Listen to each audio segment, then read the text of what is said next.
और आइए बात करेंगे आज की बड़ी खबर की। पूरे दिन सुर्खियों में और खबरों में अगर कोई नाम था तो वो नाम था नवजोत सिंह सिद्धू का। क्या गुरु की गुगली काम कर गई और उस गुगली में फंस गए कप्तान? लेकिन सवाल यही है कि पिक्चर अभी बाकी है। आपको बताएंगे कौन सी पिक्चर बाकी है, लेकिन सबसे पहले आपको हम पहली तस्वीर जो दिखाने जा रहे हैं, नवजोत सिंह सिद्धू की तस्वीर 16 जुलाई की है। नवजोत सिंह सिद्धू जब सोनिया गांधी से मिलने आए थे तभी सिद्धू की ताजपोशी प्रदेश अध्यक्ष के तौर पर इसको ग्रीन सिग्नल मिल गया था। लेकिन इसके आगे कहानी आगे बढ़ी। सिद्धू सोनिया से मिले और उधर कैप्टन पंजाब में बगावती चिट्ठी लिखने लगे। कैप्टन ने जो उसके बाद चिट्ठी लिखी वो आपको दिखाने जा रहे हैं। यह कैप्टन की चिट्ठी। कैप्टन ने सोनिया गांधी को रातों रात चिट्ठी लिख दी जिसमें कैप्टन अमरिंदर सिंह ने लिखा, कांग्रेस आलाकमान जबरदस्ती पंजाब सरकार और पंजाब की राजनीति में दखल दे रही है। आलाकमान को समझना चाहिए कि पंजाब के हालात इतने अनुकूल नहीं है और इसका नुकसान पार्टी और सरकार दोनों को उठाना पड़ सकता है। कैप्टन अमरिंदर सिंह की सीधे सीधे चुनौती थी सोनिया गांधी को। लगा कि कैप्टन अब क्या पार्टी छोड़ देंगे, क्या पार्टी में टूट हो जाएगी, लेकिन ऐसा हुआ नहीं, क्योंकि रातों रात जब चिट्ठी पहुंची उसके बाद फौरन हरीश रावत को हेलीकॉप्टर से उड़ान भरवा दी गई। हरीश रावत सीधे पंजाब पहुंच गए कि कैप्टन के इस तेवरों वाली चिट्ठी के बाद हरीश रावत का काफिला पंजाब पहुंचा और उसके बाद कैसे कैप्टन से मिले वो तस्वीरें भी मैं आपको साथ में दिखाऊंगा। सीधे हरीश रावत वहां पहुंचने के बाद कैप्टन अमरिंदर सिंह से मिले। कैप्टन से मिले, चिट्ठी पर बात की और सोनिया का फैसला सुना दिया।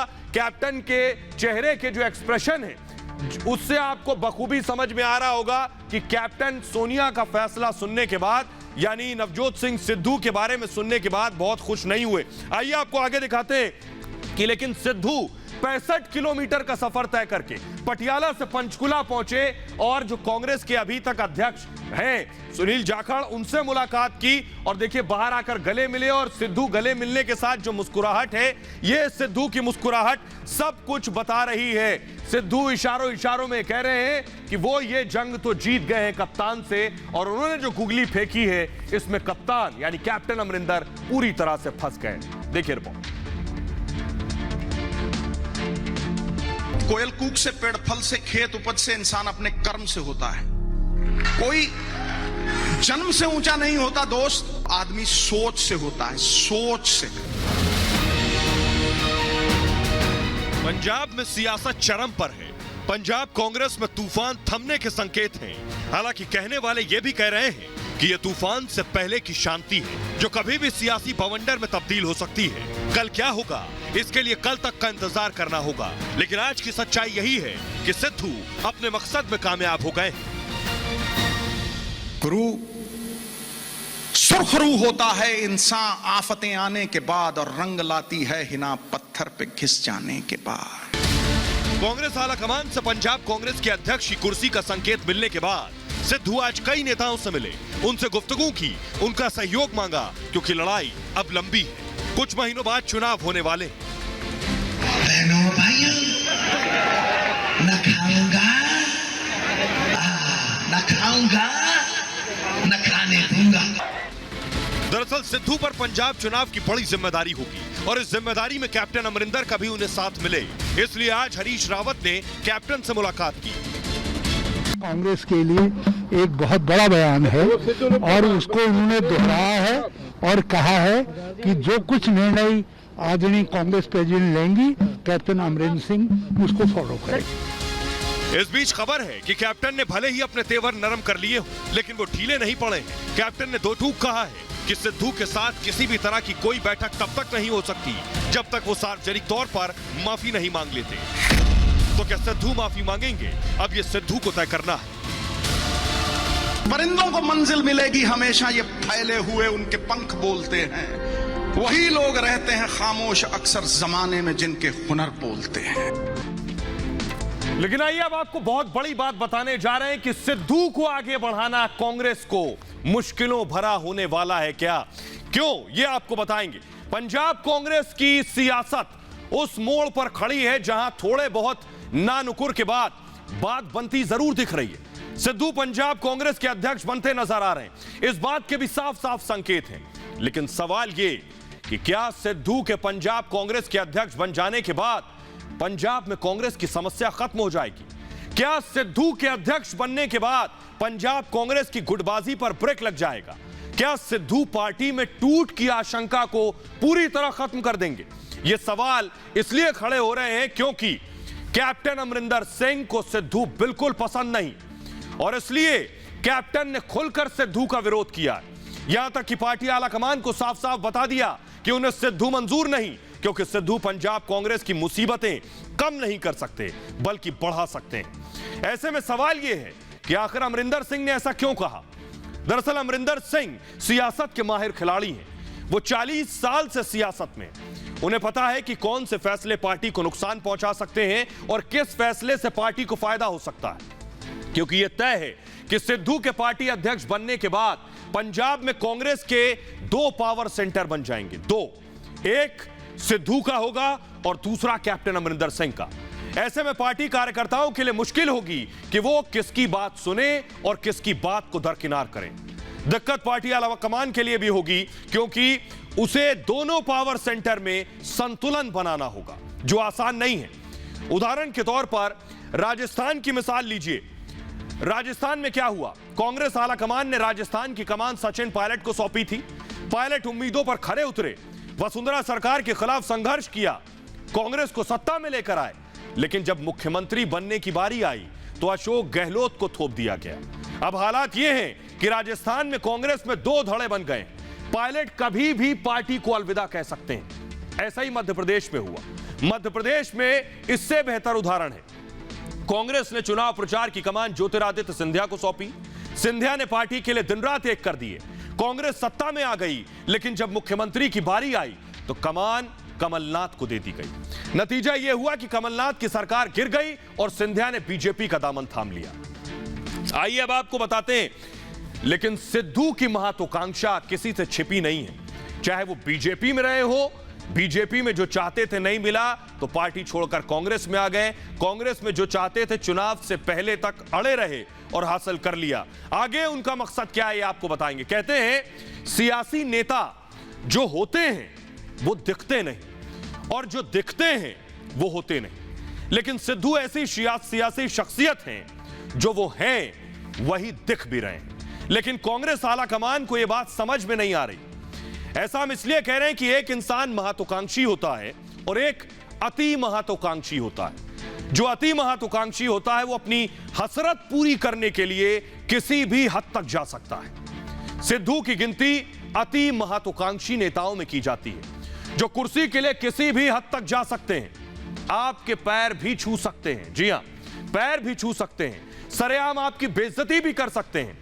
आपको वो तस्वीर याद होगी जब सिद्धू प्रधानमंत्री नरेंद्र मोदी के पैर छूते थे, उनकी तारीफों के पुल बांधते थे, उन्हें दूरदर्शी नेता बताते थे। लेकिन जब उन्हें लगा कि बीजेपी में समय से पहले और हैसियत से ज्यादा किसी को कुछ नहीं मिलता, तो उन्होंने पाला बदल लिया और प्रधानमंत्री नरेंद्र मोदी के खिलाफ बयानबाजी करने लगे। पाला बदलने के बाद सोनिया गांधी और मनमोहन सिंह से पहले मोदी की तारीफ में जो कसीदे पढ़ते थे, वही कसीदे सोनिया और मनमोहन की तारीफ में पढ़ने लगे। और जैसे वो मोदी के पैर छूते थे, वैसे ही अब सोनिया गांधी के पैर छूकर उनका आशीर्वाद लेने लगे। आइए अब आपको सुनवाते हैं, सुनिए जरा। सिद्धू जैसे प्रधानमंत्री नरेंद्र मोदी की तारीफें किया करते थे, पार्टी और पाला बदलने के बाद वैसे ही सोनिया गांधी की तारीफें कर रहे हैं। सुनिए। जी के सामने खड़ा होता हूं, कल कुर्सी भी लगाई थी लेकिन मेरी घुग्गी पोस्ट हो जाती, क्योंकि आकाश की कोई सीमा नहीं, पृथ्वी का कोई तोल नहीं, साधु की कोई जात नहीं, पारस और सोनिया जी का कोई तोल नहीं, कोई मोल नहीं।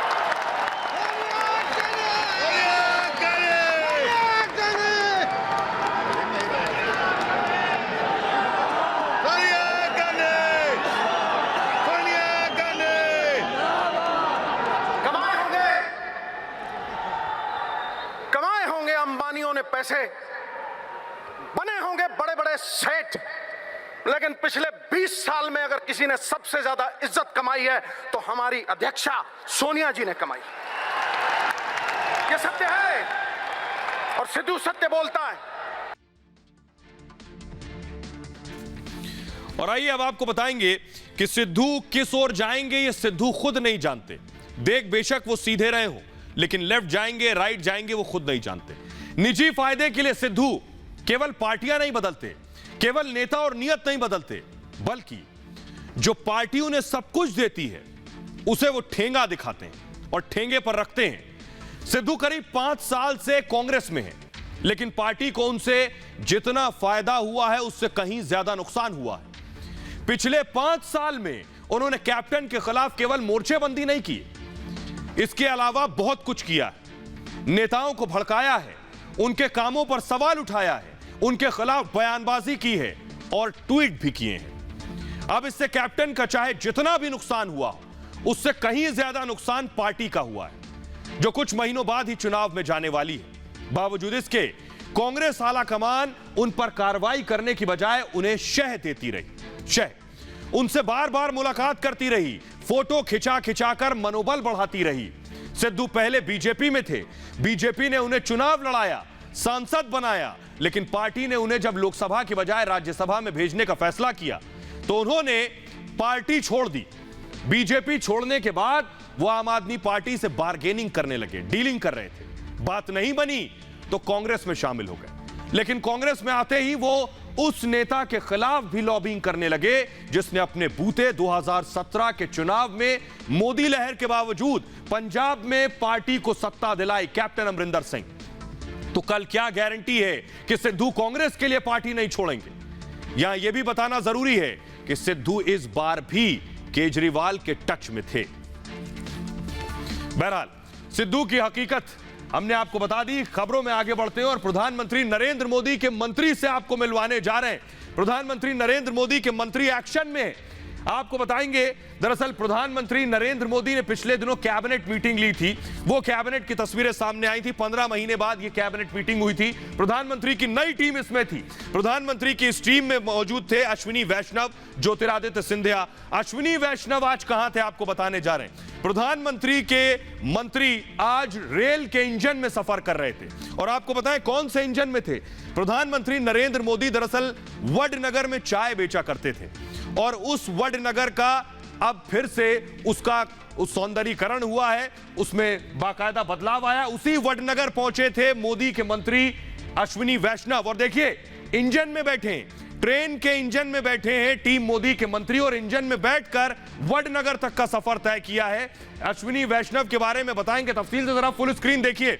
मंत्री खुद ट्रेन के इंजन में बैठ गए और इन्होंने लंबा सफर तय किया। सुनवाइए जरा क्या कुछ बात हुई।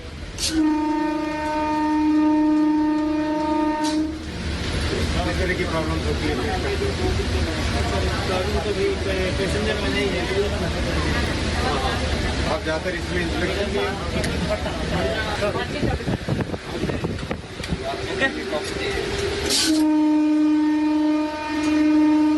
रेस्ट होती है टाइम पे। यस सर, कितने घंटे की? आप 26 घंटे रेस्ट कर लिया। हाँ हाँ 26। हाँ हाँ, क्या सुविधा क्या प्रॉब्लम हो सकती है आपके यहाँ?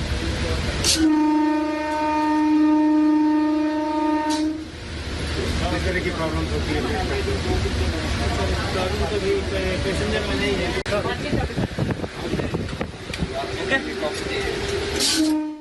तो आपने देखा अश्विनी वैष्णव ने पूरा रास्ता वो सफर तय किया। प्रधानमंत्री नरेंद्र मोदी जिस वडनगर स्टेशन में चाय बेचा करते थे उस स्टेशन तक गए हैं वो। इससे पहले देखिए अश्विनी वैष्णव जो कि नए रेल मंत्री वो दफ्तर पहुंचे थे। ये कुछ दिन पहले वो तस्वीर वायरल हो रही थी। दफ्तर पहुंचने के बाद उन्होंने अपने साथी कर्मचारी जो सहयोगी उनसे बातचीत की, बुलाकर गले लगाया। मोदी के मंत्री ने फुल स्क्रीन जरा दिखाऊं मैं, और उन्होंने कहा आप मुझे सर नहीं बॉस कहिए। सुनिए जरा पूरी बातचीत।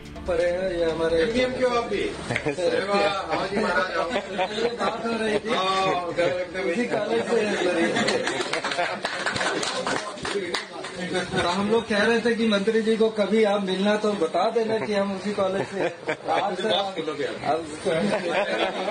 हमारे सीनियर जूनियर ना, जूनियर बॉस बोलता है सीनियर को। पढ़े हैं ये हमारे क्यों आप भी बात हो रही थी उसी कॉलेज से।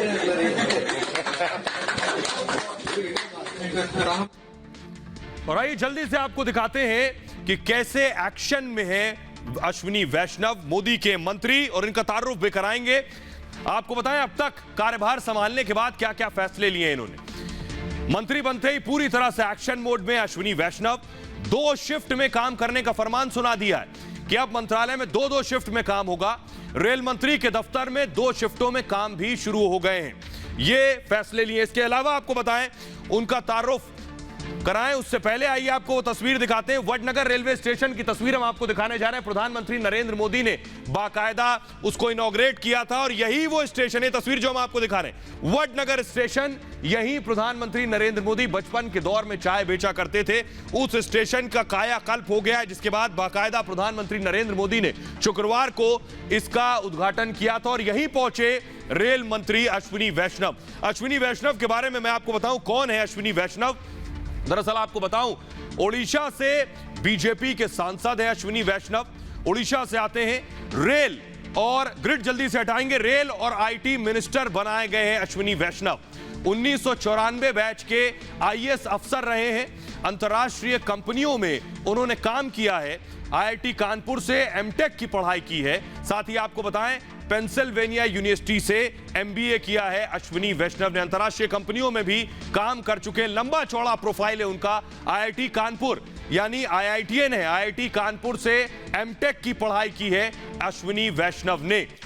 आइए मोदी के एक और मंत्री से आपको मिलवाते हैं, ज्योतिरादित्य सिंधिया। सिंधिया मंत्री बनने के बाद क्या कर रहे हैं, नागरिक उड्डयन मंत्री बने हैं। देखिए ये आपको बैठे नजर आ रहे हैं ज्योतिरादित्य सिंधिया, और ये जो एयरलाइंस के सीईओज हैं उनके साथ ज्योतिरादित्य सिंधिया मीटिंग कर रहे हैं, उनके साथ एयरलाइंस की स्थिति यानी उड़ानों की स्थिति और हवाई यातायात कंपनियां जो हैं उनसे मुलाकात कर रहे हैं, उनकी परेशानियों को सुन रहे हैं ज्योतिरादित्य सिंधिया। सिंधिया ने दरअसल कई बड़े फैसले किए हैं, ये आपको बताने जा रहे हैं। ज्योतिरादित्य सिंधिया ने जैसे ही कुर्सी संभाली है उसके बाद क्या क्या बड़े फैसले किए हैं ये आपको बता रहे हैं। सिंधिया ने 8 नई फ्लाइट्स को मंजूरी दे दी है। इसके अलावा उड़ान योजना के तहत यह मंजूरी दी गई है। मध्य प्रदेश से शुरू होंगी ये एयरलाइंस इंडस्ट्री के साथ बैठक भी की है और बैठक में इंडस्ट्री की हालत सुधारने पर जोर दिया है। एयरलाइंस कंपनी के सीईओज के साथ भी ज्योतिरादित्य सिंधिया ने बैठक की है।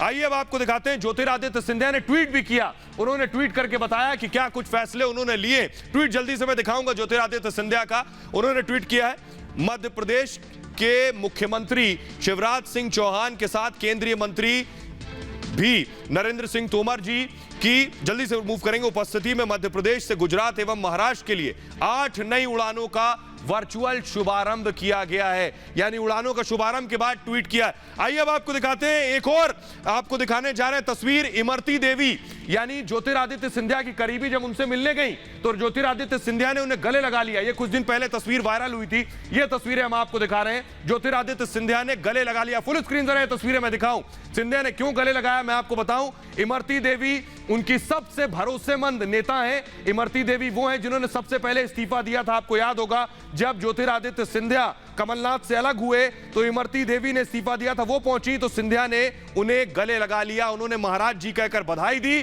सिंधिया ने सुना, मुस्कुराकर अभिवादन स्वीकार किया और उसके बाद वो भावुक हो गई तो ज्योतिरादित्य सिंधिया ने उन्हें गले लगा लिया। इमरती देवी वही है जिन्होंने ज्योतिरादित्य सिंधिया के साथ कमलनाथ के खिलाफ बगावत की थी और उसके बाद पार्टी से इस्तीफा दिया था, मंत्री पद से इस्तीफा दिया था। ये तस्वीरें हम आपको दिखा रहे हैं जब ज्योतिरादित्य सिंधिया इमरती देवी से मिले उस वक्त की तस्वीरें हैं।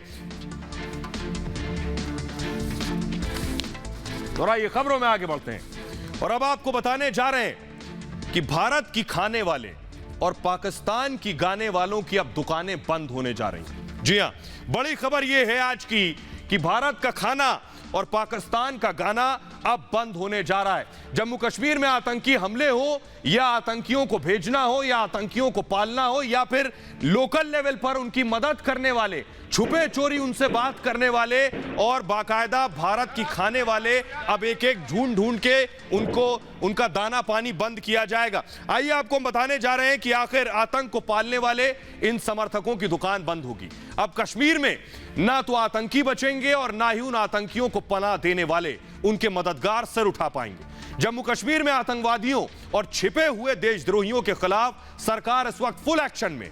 आतंक के अंडर कवर एजेंट्स की धरपकड़ की जोरदार मुहिम चल रही है। एक एक कर सिस्टम और सरकारी तंत्र में छिपे हुए देश के दुश्मनों को तलाशा जा रहा है, जो पगार तो सरकार की लेते थे लेकिन काम आतंकियों के लिए करते थे। जम्मू कश्मीर में आपको बताएं, ऐसे 20 सरकारी कर्मचारियों के खिलाफ कार्रवाई की जाएगी। प्रधानमंत्री नरेंद्र मोदी का सख्त आदेश है कि ऐसे लोगों को बर्दाश्त नहीं किया जाएगा। 20 नामों की और लिस्ट बन गई है जिन पर एक्शन होगा। इन सभी पर आतंकी कनेक्शन के चलते कार्रवाई होगी। 20 सरकारी कर्मचारियों को नौकरी से निकाला जाएगा। टास्क फोर्स को भी कार्रवाई की इजाजत दे दी गई है। जानकारी के मुताबिक ये 20 लोग सरकारी नौकरी की आड़ में आतंकियों की मदद कर रहे थे। इन सभी को नौकरी से निकालने के बाद आपराधिक मुकदमे दर्ज किए जाएंगे। इससे पहले भी इस तरह का एक्शन किया गया था जिसमें 11 लोगों को नौकरी से निकाला गया था। उन 11 लोगों में आतंकी सलाउद्दीन के दोनों बेटे शामिल हैं। आइए अब आपको दिखाने जा रहे हैं, यानी 20 और सरकारी कर्मचारियों पर नौकरी पर हथौड़ा चलने वाला है जो आतंकवादियों को सपोर्ट कर रहे थे। इससे पहले सलाउद्दीन, यह आतंकवादी सलाउद्दीन की तस्वीर है। सलाउद्दीन के बेटों की नौकरी पर हंटर चल चुका है, नौकरी से बाहर किया जा चुका है, क्योंकि अब देश में यह बर्दाश्त नहीं किया जाएगा कि हिंदुस्तान की पगार लेते रहें और पाकिस्तान की नौकरी करते रहें। आपको बताने जा रहे हैं हम कि आखिर सलाउद्दीन कौन है और उसके बेटों पर कैसे गाज गिरी। मतलब साफ है कि अब जम्मू कश्मीर में ना तो आतंकी बचेंगे और ना ही उनके मददगार। लेकिन अब सवाल यह है कि जिस आतंकी सलाउद्दीन के 2 बेटों को नौकरी से निकाला गया, वो सलाउद्दीन है कौन। आपको बता दें, आतंकी संगठन हिजबुल मुजाहिदीन का सरगना है। संयुक्त राष्ट्र ने इसे ग्लोबल आतंकी घोषित किया था। 27 साल से पाकिस्तान अधिकृत कश्मीर में रहकर यह आतंक फैला रहा है। 1989 में कश्मीर छोड़कर पाकिस्तान अधिकृत कश्मीर चला गया था। 1987 में जम्मू कश्मीर विधानसभा चुनाव लड़ा। चुनाव में हार मिली तो जमाते इस्लामी संगठन से जुड़ गया। 1989 में हिजबुल की स्थापना में अहम भूमिका निभाई थी सलाउद्दीन की। आइए अब आपको बताते हैं, सलाउद्दीन के आतंकी बेटे जम्मू कश्मीर में नौकरी कर रहे थे। पिता पीओके में था, पाकिस्तान अधिकृत कश्मीर में आतंकी घटनाएं कर रहा था, और बेटे यहां नौकरी कर रहे थे और पिता के भी संपर्क में थे, ऐसे इल्जाम है। तो हुआ क्या, बेटों पर गिरी है गाज।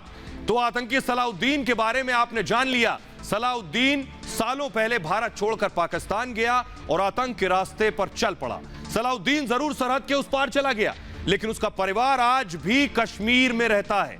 न सिर्फ रहता है बल्कि सरकार से पगार भी लेता है। लेकिन अब मोदी का एक्शन तेज हो गया है और सबसे पहले गाज गिरी है सलाउद्दीन के 2 बेटों पर जो सालों से सरकारी नौकरी कर रहे थे, आपके और हमारे पैसों पर ऐश कर रहे थे। लेकिन अब आतंक के पनाहगार नहीं बचेंगे।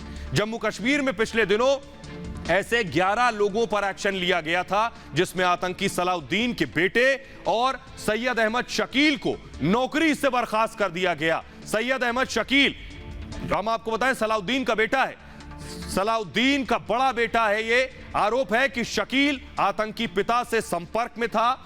सलाउद्दीन के आतंकी संगठन हिजबुल के लिए काम करता था, हवाला के जरिए आतंकी पिता को पैसा पहुंचाता था। जम्मू कश्मीर में सरकारी नौकरी में था। सोचिए, सरकारी नौकरी कर रहा था, सरकार से पैसे ले रहा था और आतंकी पिता के साथ था। बाकायदा शेरे Kashmir institute of medical sciences में लैब टेक्नीशियन के पद पर तैनात था। लेकिन मोदी सरकार ने बाहर का रास्ता दिखा दिया। सिर्फ यही नहीं, इसका एक और बेटा, आतंकी सलाउद्दीन के दूसरे बेटे शाहिद यूसुफ पर भी गाज गिरी। शाहिद यूसुफ को भी नौकरी से बर्खास्त कर दिया गया। आपको बता दें कि शाहिद सलाउद्दीन का छोटा बेटा है। यह भी अपने आतंकी पिता की लगातार मदद कर रहा था। पिता के आतंकी संगठन हिजबुल से जुड़ा था, कृषि विभाग में नौकरी करता था। इससे पहले एनआईए ने इसे गिरफ्तार भी किया था लेकिन छूट गया था। मोदी सरकार ने इसे भी बाहर का रास्ता दिखा दिया है। यह एक्शन हुआ है इनके ऊपर। आइए अब आपको बताते हैं कि आखिर और कौन लोग हैं जिन पर गाज गिरी है। उनके नाम बताने जा रहे हैं आपको। 11 लोगों में 2 मैंने आपको बताए, अभी और नाम है।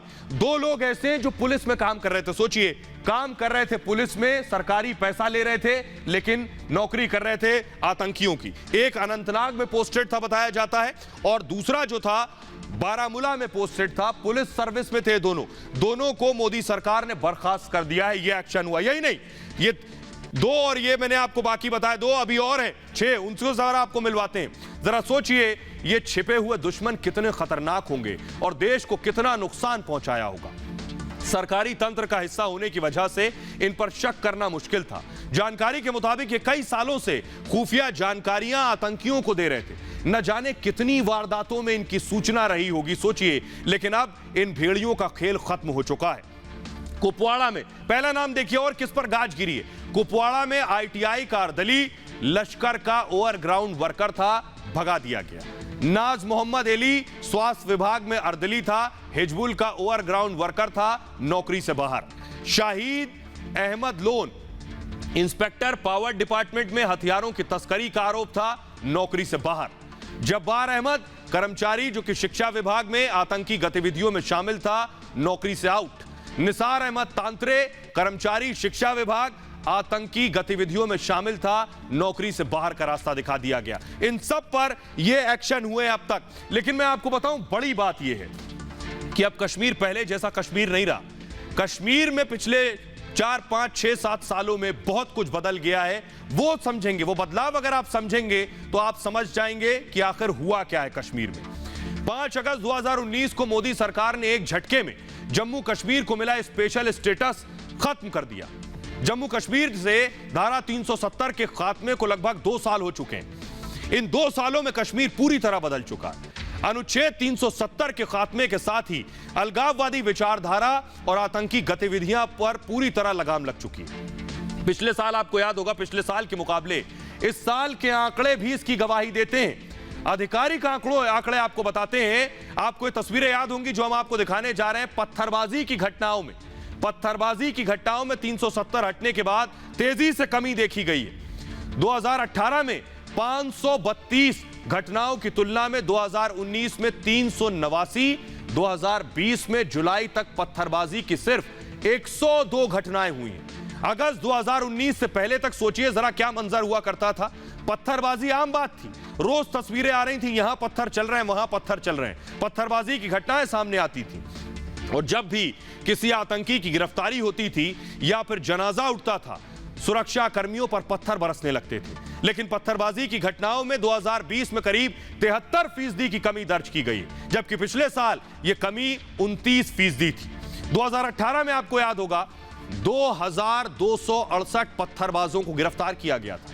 2019 में 1129 और 2020 में 1152 पत्थरबाज गिरफ्तार हुए थे। 370 हटने के बाद कश्मीर विकास की डगर पर आगे बढ़ रहा है। उससे कश्मीर की जनता सबसे ज्यादा खुश है। यही वजह है कि कश्मीर में अलगाववाद खत्म होता जा रहा है। दरअसल पहले की सरकारें क्या करती थी, आपको याद होगा, अलगाववाद को बढ़ावा देती थी। अलगाववादी नेताओं को बुलाती थी दिल्ली में, यहां बिरयानी खिलाती थी। 370 हटने के बाद अलगाववादियों के बुरे दिन शुरू हो गए। अब ना तो अलगाववादी सरकारी मेहमान बनते हैं, ना ही मोदी सरकार उनसे किसी तरह की बातचीत करती है। लेकिन दूसरी तरफ आम कश्मीरी भी समझ चुके हैं कि अलगाववादियों ने उन्हें पिछले कई सालों में सिर्फ और सिर्फ हिंसा की तरफ ढकेला है और खुद मलाई काटी है। सेना के खिलाफ ऑपरेशन क्लीन पिछले काफी सालों से चल रहा है, लेकिन 370 हटने के बाद सेना और सुरक्षा बलों को पूरी छूट दे दी गई। नतीजा यह हुआ, या तो आतंकी सेना की गोलियों का शिकार होंगे या फिर कश्मीर छोड़कर भाग गए। आंकड़ों के मुताबिक इस साल 2021 में 1 जनवरी से 15 जुलाई तक 136 आतंकी मारे गए।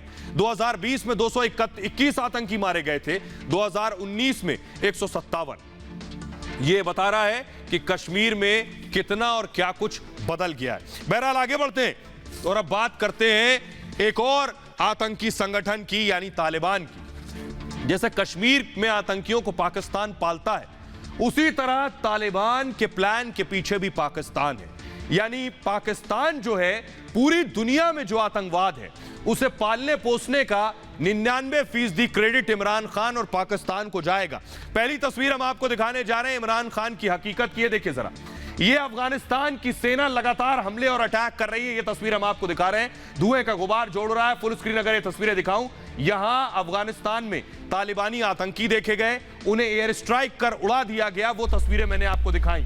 ये देखिए, जो धमाका हुआ उसकी आवाज आप सुन सकते हैं। यहां ब्लास्ट हुआ और आतंकी पूरी तरह हलाक हो गए। लेकिन आपको बताएं, अफगानिस्तान में अफगानिस्तान में अफगान सेना तालिबानी आतंकियों पर हमला कर रही है, लेकिन पाकिस्तान उनका इलाज कर रहा है। यह तस्वीर देखिए जरा, यह पाकिस्तान की तस्वीर हम आपको दिखा रहे हैं। जैसे ही उधर अफगानिस्तान में आतंकी को गोली मारी जाती है, वो पाकिस्तान की सरहद से अंदर दाखिल हो जाता है। एम्बुलेंस में सवार होकर झंडे जो आप देख रहे हैं बाइक पर, ये आतंकी झंडे लेकर अपने आका के पीछे पीछे पाकिस्तान में घुस जाते हैं और उसके बाद जहां आका इलाज कराता है उसी अस्पताल के बाहर डटे रहते हैं। यह तस्वीर यह बता रही है कि पाकिस्तान किस तरह तालिबानियों को न सिर्फ आगे बढ़ा रहा है, पैसा मुहैया करा रहा है, बल्कि उनका इलाज भी कर रहा है। ये तस्वीरें हकीकत बयां कर रही हैं और ये मैं नहीं कह रहा हूं, ये खुद अफगानिस्तान के राष्ट्रपति कह रहे हैं। अफगानिस्तान के राष्ट्रपति कह रहे हैं कि इमरान खान ने हजारों आतंकियों को हमारे मुल्क अफगानिस्तान में भेज दिया। सुनिए जरा। Intelligence estimates indicate the influx of over 10,000 jihadi fighters from Pakistan and other places in the last month, as well as support from their affiliates in the transnational terrorist organization. आपने सुना, अफगानिस्तान के राष्ट्रपति कह रहे हैं 10,000 आतंकी पाकिस्तान से आ गए हैं अफगानिस्तान में। तस्वीर में आपको दिखा रहा हूं, ये देखिए जरा, ये फुल स्क्रीन जल्दी से दिखाऊं। ये पाकिस्तानी आतंकी हैं जिन्हें भरा गया है गाड़ी में। ये देखिए, ये जिंदा लेटे, इन्हें बांधा गया है और एक लड़का उनके बाल पकड़ के उनकी तस्वीरें खिंचवा रहा है इन आतंकियों की। ये देखिए जरा, वो बता रहा है ये आतंकी हैं। और जो बात अभी अफगानिस्तान के राष्ट्रपति ने कही कि इमरान खान के भेजे हुए शांति दूत हैं ये वही आतंकी हैं। देखिए जरा, तस्वीरों में आप देख रहे हैं, इन्हें पकड़ा गया है और उसके बाद बांध दिया गया है। अफगानिस्तान में देखिए किस तरह से उसकी तस्वीरें सामने आई हैं, वो मैं दिखा रहा हूं। पाकिस्तान से भेजे गए आतंकी हैं। ये देखिए, बाल पकड़ के उठा रहा है और दिखा रहा है कि ये अफगान सेना ने इन्हें गिरफ्तार किया है। इमरान खान का झूठ बेनकाब हो गया है, वो मैं आपको दिखा रहा हूं। आइए अब आपको दिखा रहे हैं एक और तस्वीरें। इलाज कराने के लिए सब पाकिस्तान भाग रहे हैं जितने तालिबानी हैं। ये देखिए, ये तस्वीर मैं आपको दिखा रहा हूं, इलाज कराने के लिए भाग रहे हैं। ये देखिए, हाथों में झंडे लेकर जा रहे हैं, ये सब इलाज कराने जा रहे हैं। आइए एक और आपको तस्वीर दिखाऊं, उससे पहले आपको बताऊं कि तालिबान के साथ पाकिस्तान है। कैसे, ये आपको बताता हूं। अब तक चोरी छिपे तालिबान का साथ दे रहे पाकिस्तान की पोल खुल गई। अफगानिस्तान ने साफ साफ कह दिया है कि पाकिस्तान तालिबान की मदद कर रहा है। स्पिन बोल्डक पे जब तालिबानी सेना ने चौकी पर कब्जा किया तो पाकिस्तान में जश्न मनाया गया। लोगों ने घरों से बाहर निकलकर सड़कों पर रैलियां की। कई जगहों से ऐसी तस्वीरें सामने आई। अफगानी सेना को जवाबी कार्रवाई करने पर पाकिस्तान की वायुसेना ने चेतावनी दी। स्पिन बोल्डक में अफगान एयरफोर्स के A-29 लड़ाकू विमान को खदेड़ दिया गया। इसके बाद अफगानी राष्ट्रपति ने सीधे सीधे पाकिस्तान को जिम्मेदार ठहराया। इसी स्पिन बोल्डक चौकी पर तालिबानी लड़ाकों को खजाना मिला, करीब 3 अरब। जी हां, तालिबान ने पाकिस्तान का खजाना लूट लिया। 3 अरब पाकिस्तानी रुपए पर तालिबान ने कब्जा कर लिया है। यह पैसा अफगान सेना छोड़कर भाग गई थी, जिस पर तालिबान आतंकियों ने कब्जा किया। इससे साफ है कि पाकिस्तान की इमरान सरकार तालिबान के पक्ष में खुलकर बैटिंग कर रही है। और यही वजह है, आपको सुनवाई, यही वजह है कि इमरान खान से जब भारतीय ने सवाल पूछा, जो आपको सुनवाया था कि आप तालिबान को समर्थन कर रहे हैं, इसीलिए वो भागे, हमारा जवाब नहीं दिया। फिर से सुनिए एक बार जरा। इमरान साहब, एक छोटा सा सवाल ले लीजिए, क्या भारत और आतंकवाद दोनों चल सकता है? ये भारत की तरफ से आपसे सीधा सवाल है। भारत से तो हम कह सकते हैं कि हम कितनी देर की इंतज़ार कर रहे हैं कि हम सिविलाइज्ड हमसाये बन के रहें, लेकिन करें क्या, एक RSS की आइडियोलॉजी रास्ते में आ गई है। लेकिन क्या तालिबान पे आपका कंट्रोल नहीं है? इमरान साहब जवाब ले लीजिए। इमरान साहब जवाब ले लीजिए। इमरान सर बस कर यार। इमरान साहब जवाब ले लीजिए। सर आप पे आरोप लग रहे हैं। Thank you very much, please. Thank you. Don't push sir, thank you. Don't push, he is replying. PM Imran साहब, आप एक जवाब ले लीजिए। क्या तालिबान पे कंट्रोल नहीं है आपका? आप पे आरोप लग रहे हैं। तो इमरान खान की बोलती बंद हो गई। इमरान खान को तालिबान खान भी कहते हैं। बहरहाल, ये भारत की बात है में इतना ही। अपना बहुत ख्याल रखिए। एक छोटा सा ब्रेक के लिए रुक रहे हैं, लौट रहे हैं कुछ और बड़ी खबरों के साथ।